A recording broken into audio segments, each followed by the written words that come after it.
Hello again, friends. I'm Seed Hero, and welcome back to Radical Dreamers. Real quick before you maximize your tab away, if you could drop a like on the video, I would appreciate it so much. So we are only 30 minutes into this game, we're only about 30 minutes into this game. Just a handful of things have happened so far. I will be keeping a log throughout this journey in the description below on the choices that we make and the major plot points that we encounter. In yesterday's episode, we found out that we're actually not a mage. We're really bad at magic. We got bit because of it. Not a great time. We found an old lady that knew Kid.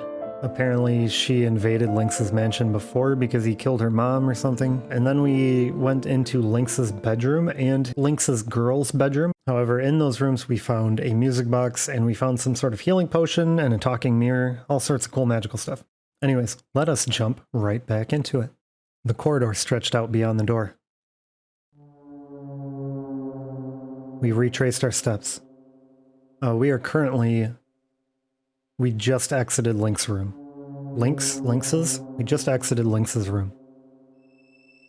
Eventually we came across an ornate door on the left-hand side. It was Riddel's room, Lynx's daughter. Wait, didn't we... Yeah, this is the door we just came from here. I said Harley. It was clearly Riddel's room. We don't need to go back in there. We're just going to continue on our way back towards the atrium. We continued down the corridor until we reached an intersection. There was a left turn in the corridor leading to some stairs going upward. The corridor also continued straight towards the entrance to a large plaza-like atrium. We're going towards the atrium because that's where I thought we were going the first time.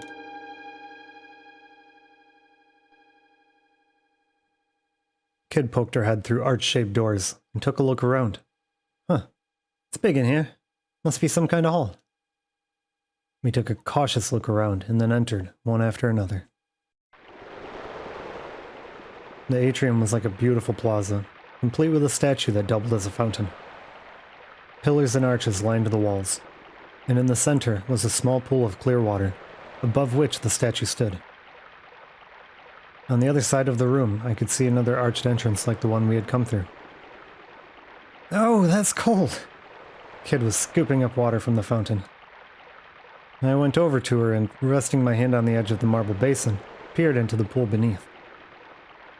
Shadows flickered under the water's surface. You reckon those fish are rare, as in valuable? Kid leaned right over the edge. I couldn't see the bottom. I wondered how deep it was. The shadow of one of the fish grew larger and larger. Whoa! Sensing danger, Kid leapt back from the ledge. Clack! A fish leapt out from the water and snapped at her, its jaws bristling with razor-sharp teeth. Its mouth closed shut on the air, where she'd been only moments before, and with a splash the fish darted back under the water. Pteranodons! Deadly, carnivorous fish with razor-sharp teeth and powerful jaws that could snap a monster's horn in half. Staring in horror, I watched as dark shadows began to gather in what little of the pool I could make out. The pteranodons must have detected prey. Soon the room was filled with the sound of splashing and snapping as the fish teemed at the water's surface. Bloody hell. Even Kid was uneasy. I took another step back. How many pteranodons were in the pool? The thought of what would happen if they all leapt clear of the water and attacked at once crossed my mind. A bead of cold sweat rolled down my forehead. Suddenly, the water coming from the statue turned crimson and shot out in a powerful jet that nearly touched the ceiling. Kid jumped back again. I stood in shock, watching the torrent of water erupting from the statue. The scarlet waters continued to gush out from the fountain. The pool grew redder and redder and started to overflow. We looked on, entranced, but the spell was soon broken when we realized the water was starting to flow faster and faster over the rim of the basin. Meaning those pteranodons are on their way to us right about now. The pteranodons began to jump and snap at the water's surface with the bloodthirsty glee. I was brought to my senses by the dull snapping sound of pteranodons hitting the floor. I don't think trying to deal with the fish is a great idea. Oh no! Oh no! I have to click faster. Arrgh! A bolt of pain shot up my calf. I came close to fainting. Stood my ground the best I could, flicking away the pteranodon that had bitten me. But soon a horrible ring of shadows began to circle the water around me. I was surrounded. What was I gonna do? Rush to the exit. Quick, there's an exit on the other side. I pointed at the doorway opposite where we'd come in. I tried my hardest to rush across the red pool, sending up the great gouts of crimson water, but it was thick as blood and I found myself struggling to move. I felt sharp jabs of searing pain as countless pteranodons snapped at my legs. Kid gritted her teeth in pain. Sarge, we've got to do something before we get turned into mincemeat. What was I gonna do? Rush to the exit. We have to get to the other side. We desperately tried to wade toward the exit opposite us. The water was already up to my face. A strange smell like a warm meat rose from the water's surface. Ugh. I yelped as my left thigh and my right ankle simultaneously erupted with pain. It was still a long way to the exit on the opposite side. What was I gonna do? We're going to the other side. We're doing it. That's right. Those fish weren't gonna stop me. We desperately tried to wade toward the exit opposite us. The water was already up to my waist. Wait. It's the same thing we had already said. They were tearing at my legs and the bites burned like fire. It was still a long ways. Do I have to deal with the fish? I just want to keep rushing. The water was up to my waist. The water still smells like meat. Oh my god. Okay, so we have to deal with the fish. We're dealing with them. What? You want to try and pick this little lot off one by one? Kid glared back at me, her face a picture of exasperated disbelief. Don't be a bloody idiot, Serge. You want to die here? While I stood there, my mouth agape, a pteranodon sank its teeth into my foot. A jolt of pain surged up my leg, making me jump. And what was I gonna do? Well, I guess we have to turn around, because options 1 and 3 do literally nothing. Kid, let's get out of here. In a panic, we splashed through the water back to the corridor we came from. The fangs of the pteranodon snapped at my legs, and I felt a searing pain, but I had to endure it if I had any hope of reaching the entrance. Breathing heavily, I finally found myself back in the corridor outside.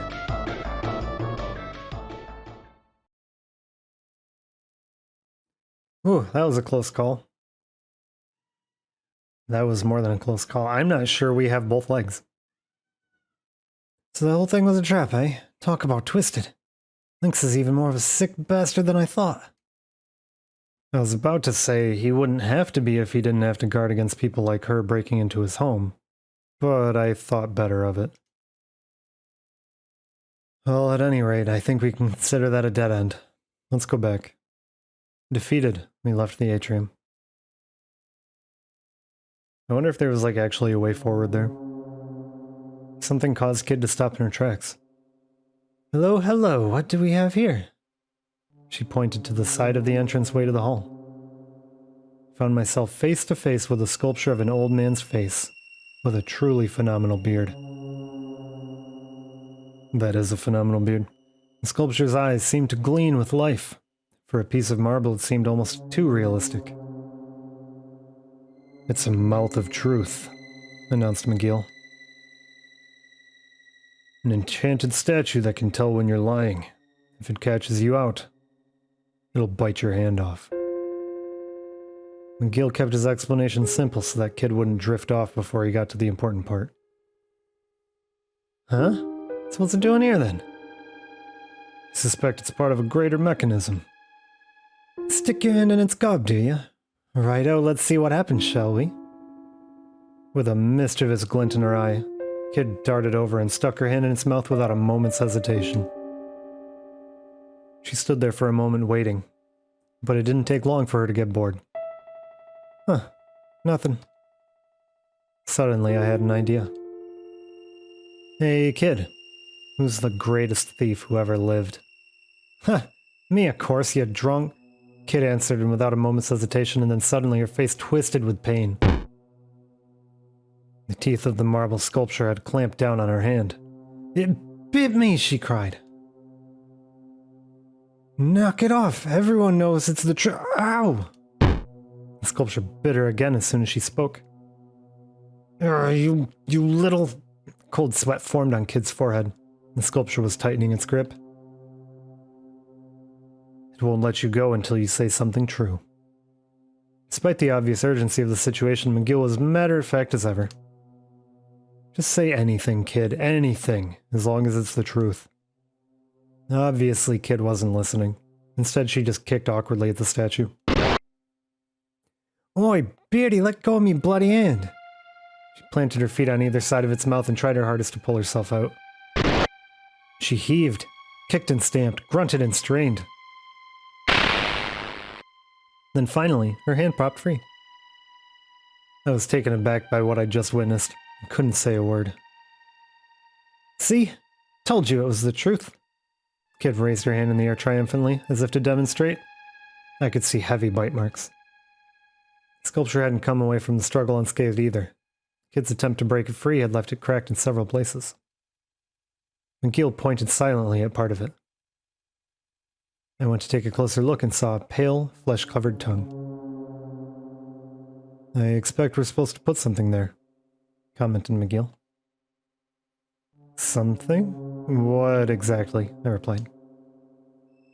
Kid stood there for a moment, lost in thought, and then she started to unload all the knickknacks she'd been carrying.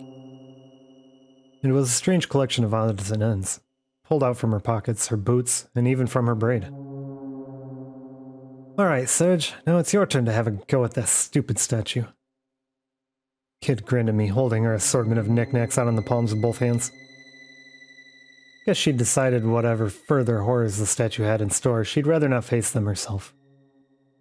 Nice kid. Real nice. Grumbling to myself, I reached out to pick an item. I chose... Whoa, that's a lot of maybe things. I don't know what a petard is. Why does she have dried crepes?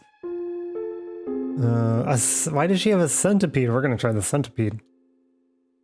Oh, that's just... What are you doing walking around with a centipede in your pockets? I reeled back in disgust. This isn't your pet or something, is it? Don't be thick, Sedge. It's a toy, not a pet. A toy? You could have picked something nicer. It is nice. Nice for giving people nasty surprises. She seemed to think it was an entirely reasonable attitude. Entirely reasonable to her, maybe. What was she doing with all this stuff? I reached for the rubber centipede. Trying not to think too hard about what I was doing, stuck it into the mouth of truth. Only for it to fall down on the back of its throat. Serge, you'll pay for this, growled Kid, staring daggers at me. I'll get it back, I promise. Stealing my nerve, I reached into the mouth of truth. Suddenly my hair stood on end. It was licking my hand. The giant, uncanny tongue slapped back and forth across my fingers like I was a lollipop. Oh, I'm gonna puke. Keep it together, Serge. Do it for the centipede. Kid's support didn't do much to help me, but I somehow managed to pinch the centipede with the tips of my fingers and pull it out. You must really love this thing. Not really. I just hate to see stuff go to waste. I'm sorry, what? Why had I even bothered? Well, no luck there either. Want to try something else? Asked Kid, almost like this was a game. I just wanted this to be over with. I reached out for the next item and chose... Not the centipede. I didn't realize that it was a fake centipede.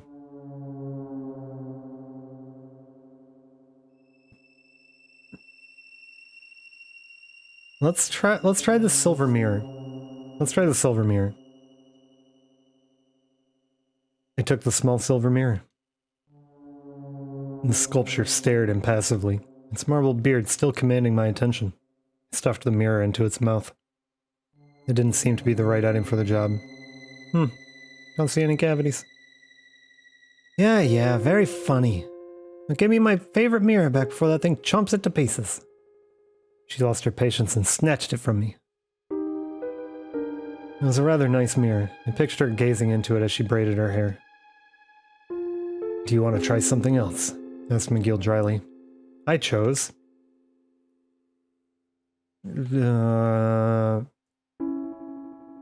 No, we're gonna try this. We're gonna try this. Guys, a petard is defined as a small bomb made of a metal or wooden box filled with powder used to blast down a door or make a hole in a wall. So, I don't know. Yeah, I guess I can guess why Kid has it. I cannot guess why we're going to shove it in this thing's mouth, but we gonna.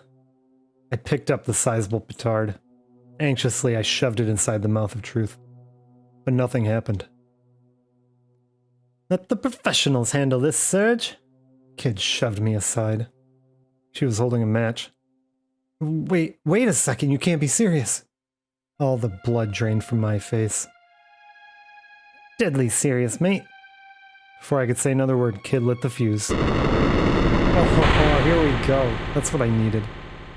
An explosion followed, accompanied by a puff of white smoke. When the smoke had cleared, the mouth of truth came into view once more. Still intact, but now very badly cracked indeed. Not quite enough oomph to knock the block off, eh? Should have brought a bigger one. Kid stood there with her arms folded, calmly commenting on the mayhem she'd just caused. What do you think you're doing? Can't believe you just set that thing off like that. Kid shot me a look. What do you mean? What else are you gonna do with a bomb? She was a complete and utter liability. Well, any more ideas, Sedge? Asked Kid breezily. I chose. We're gonna try the scroll. Let's try the scroll. Picked up the peculiar piece of parchment. Bracing myself, I shoved it into the mouth of truth. Huh. Nice one, Mr. Master Thief. Think it's a magic scroll or something? Kid doubled over with laughter. I guess that didn't work. With a sheepish chuckle, I pulled it out again. Oop, my hand slipped and the scroll unfurled. It was filled with strange symbols. Noticing the confused look on my face, McGill spoke up. It's a decoding chart used for the Imperial Guard's field reports. Huh, well, it's all gibberish to me. Wouldn't be much of a code if it wasn't, would it? Kid muttered witheringly. I was too embarrassed to reply. Once I'd clawed back some of my pride, I attempted a recovery. You'll, have to walk me through it sometime. She just pouted and looked away. Oh, so you can't read it either. Boy, can I pick my moments. Fine, if you're not going to take this seriously, we're leaving you behind. Sometimes she could be cold as ice. I had really done it now. She made to leave, but I grabbed her gently by the shoulder. Look, I'm not messing around. I'm sure this next idea is going to work. I'll believe it when I bloody well see it.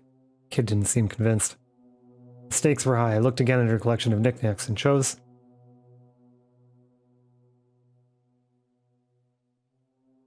We're gonna try... You know what? Let's try the grapes. It licked our hands earlier, meaning it might be actually looking for food. I took a small bag of dried grapes. One by one, I fed them into the sculpture's marble maw. Munch, munch. It actually ate them. That's enough, Serge. Those are my emergency rations you're wasting. Kid snatched the bag from my hands. I still had the last grape, though, so I popped it into my mouth. It was absolutely delicious. Not for you either, sunshine, growled Kid, glaring at me. Gotta take this seriously, Serge, or I should leave you alone with Beardy here.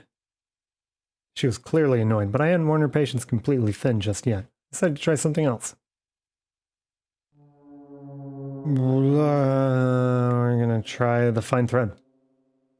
I took the piece of thread, a length of very finely spun silk.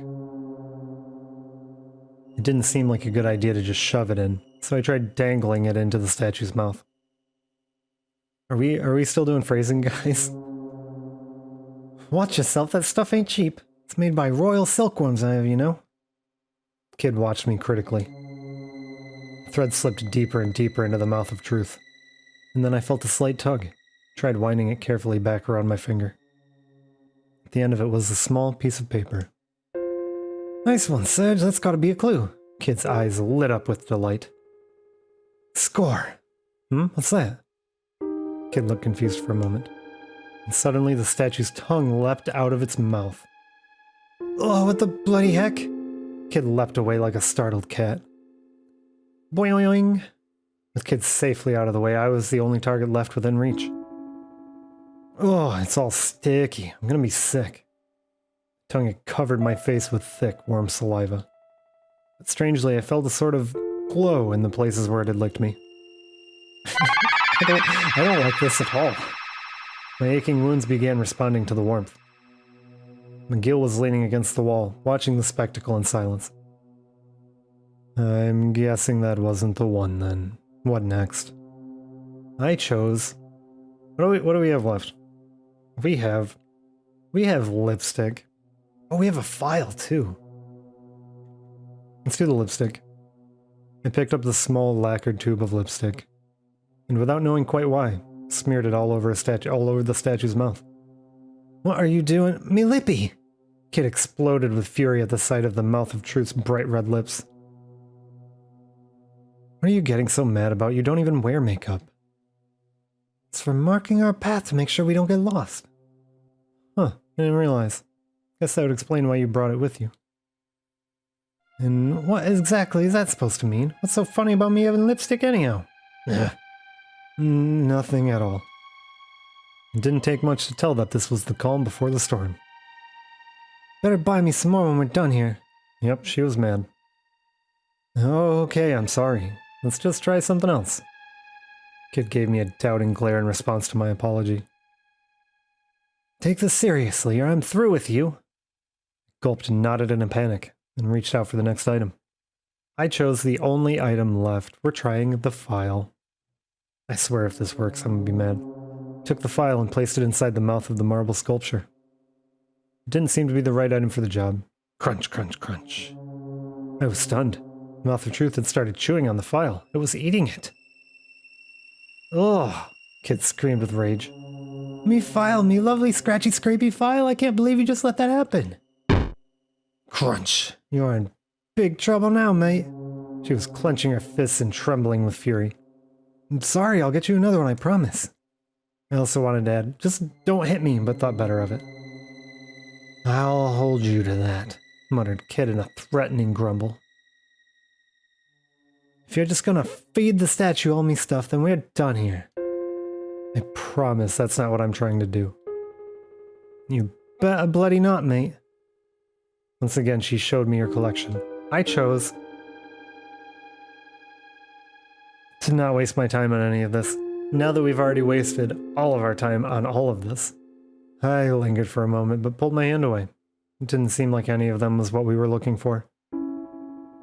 Alright, let's just forget about it for now. Stowing all her valuables. I was sure we'd find use for this stuff. Whatever, best get moving, huh? Defeated, we left the atrium behind.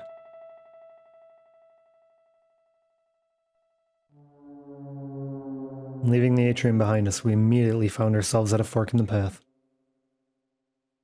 To the right was a passage to some stairs leading upward. A dark passageway continued on directly ahead of where we were stood. We have been... The path ahead is Lynx and Riddel's rooms. Up the stairs is back towards all the main stuff, so we will go back upstairs.